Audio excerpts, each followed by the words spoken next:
Sensitibo po ang istoryang inyong matutunghayan. Magnanakaw! Nangyayari sa mga eskwelahan, barangay at tahanan. Ano nga ba ang dapat gawin ng isang magulang kapag natuklasan niyang ang kanyang anak paulit-ulit nang nagnanakaw? Magnanakaw! Isang dalaga mula sa Camarines Norte ang humihingi ng tulong, pati na rin ng pang-unawa.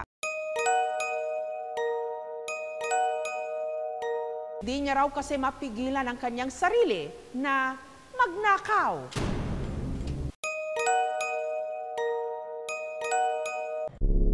Pauline, si Ara, hindi niya tunay na pangalan.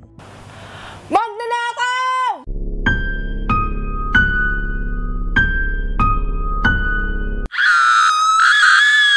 Pumayag ang mag-ina na magbigay ng panayam kasama ang kinatawan mula sa MSWD. Inamin ni Nanay Pauline, malikot daw talaga ang kamay ng kanyang anak. Minsan, sinusundo ko siya sa school niya, umiiyak. Yun pala, siguro, kinukuha yung laruan. Di naman agad binabalik, umiiyak muna siya. O anak, ba't ka umiiyak? Matapos nun, sunod naman daw nangupit ng pera si Ara. Nung time na po yun, parang wala lang po sa akin. Nakita ko po sa may short niya, tas yun po, napalo ko po siya. Deny na deny po siya kahit nahuli na po, hindi pa rin naaamin.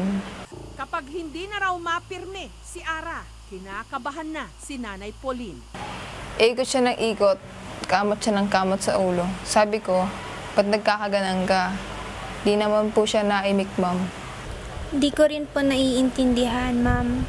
Kasi nagugulahan din po ako sa sarili ko. Pag may isang bagay po akong nakikita, iyon po, naiisipan ko na lang pong kunin. Hanggang hindi na lang gamit ng mga kaklase ni Ara ang kanyang pinagkakainteresan. Pati na ang mga ari-arian ng kanilang mga kapitbahay. Parang ang tingin ko sa sarili ko napakaliit na dahil sa ginagawa ng anak ko. Kung nakakamatay ka mayong hiya, siguro matagal na akong patayin.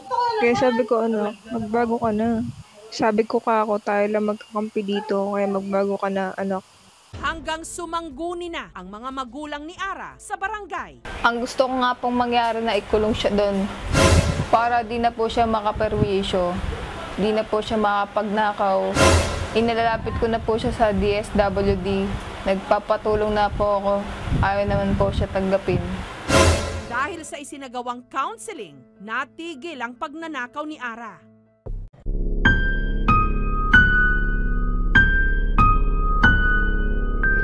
Pero matapos lang daw ang isang taon, balik siya sa dating gawi.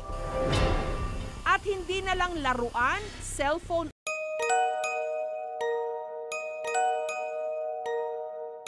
o barya ang kanyang pinapatulan, pati na pagkain, damit at relo na nagkakahalaga ng 70,000 pesos.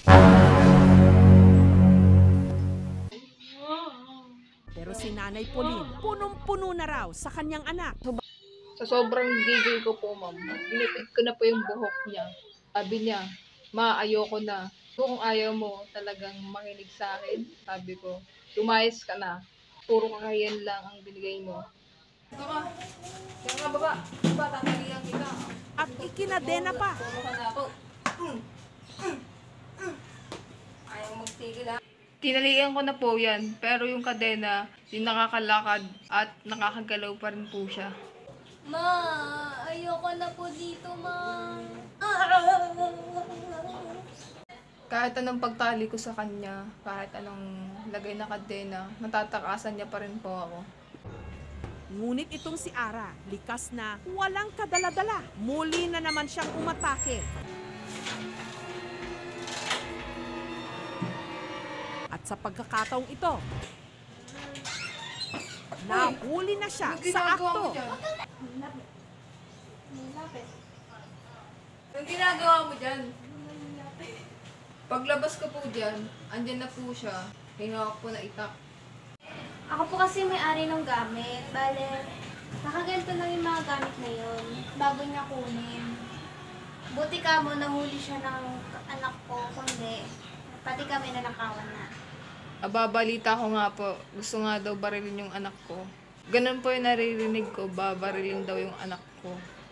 Hanggang humingi na nga ng tulong ang mag-ina sa aming programa. Kaya nga po gusto ko na po magbago kasi ayaw ko na po lagi na lang po ako nakokonsumisyon. Ayaw ko ng ganun. Gusto ko po maayos na pag-iisip. Yun po sana gusto ko, ma'am, na mas matulungan po siya. Kasi hindi ko po alam kung hanggang kailan siya matino. Baka bigla na lang po siya kumuha, tapos po pumasok sa ibang bahay. Kung magpapagamot man po ako, tatanggapin ko na lang po para rin naman po yun sa sarili ko. Bilang tulong sa kanila, sinagot na rin ang aming programa ang susunod na 5 session. Samantala, si Ara humingi ng tawad sa kanyang ina. Mama, sorry po sa lahat. I love you, Mama. I love you to, anak. Sorry din, anak, dahil nasaktan kita, ha. Ikaw din naman hindi kasalanan kung bakit ka nasasaktan. Patawarin mo na si mama. Opo. Pipilitin daw niyang magbago at ang kanyang mga kamay gagamitin daw niya para maisakatuparan ang pangarap niyang maging arkitekto. Marami po kasi akong pangarap sa buhay. Gusto ko po makatulog sa magulang ko. Ayoko po makita mga kapatid ko na umiiyak dahil sa gutom. Kahit na ganyan po yung anak ko, mahal na mahal ko po yan, ma'am. Hindi ko po kayang tiisin, kaya sabi ko magbago ka, anak ko, parang abo mo na magbago ka na. Kasi para rin naman yun sa sarili mo. Yung sinasabi namin ng tatay mo. Ayaw ka rin namin mapahamak, pero sana anak ko, makinig na po siya sa akin. Kasi wala namang pong magulang na naghahangad ng mapasama ang kanyang anak. Lagi, hangad ko po ay mabuti at maayos ang buhay po. Sorry anak ko kung napakasama mong anak. Huwag ka na sanang inutil. Kung meron po kayong kakilalang katulad ng kondisyon ni Ara, mabuti pong kumonsulta sa isang psychiatrist.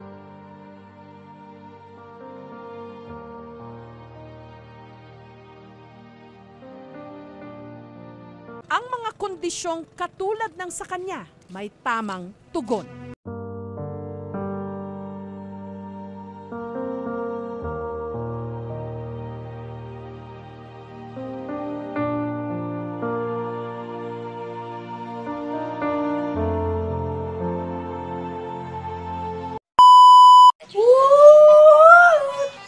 It's a prank!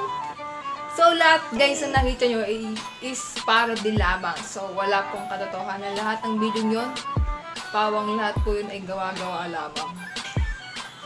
Lahat na nakita nyo ay parody at entertainment lamang. Kaya sa mga nagalit po sa amin, pag po magalit, please. At kung gusto mo yung mga ganitong content, huwag mo kalimutan mag-subscribe sa ating YouTube channel, Bernadette Lizardo. At syempre, huwag mo kalimutan i-follow ang ating Facebook page, Bernadette Lizardo, #Team Barako. At yun lang mga kabarako, mag-subscribe ka na para welcome ka dito sa Team Barako. At syempre, maraming salamat at nakarating ka sa dulong ng video na to. Good vibes lang palagi. At abangan pa yung mga susunod namin video. Bye-bye! Hanggang sa muli! Don't forget to subscribe at click the bell. Bye! Ibara ko lang sa kalam.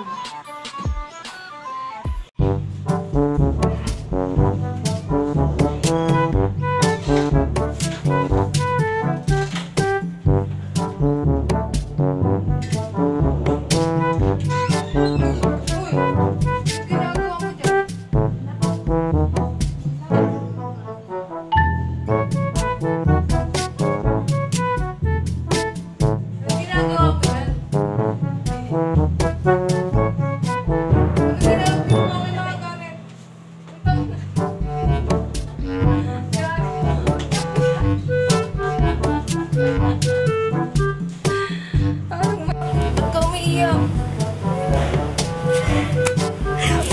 Gawin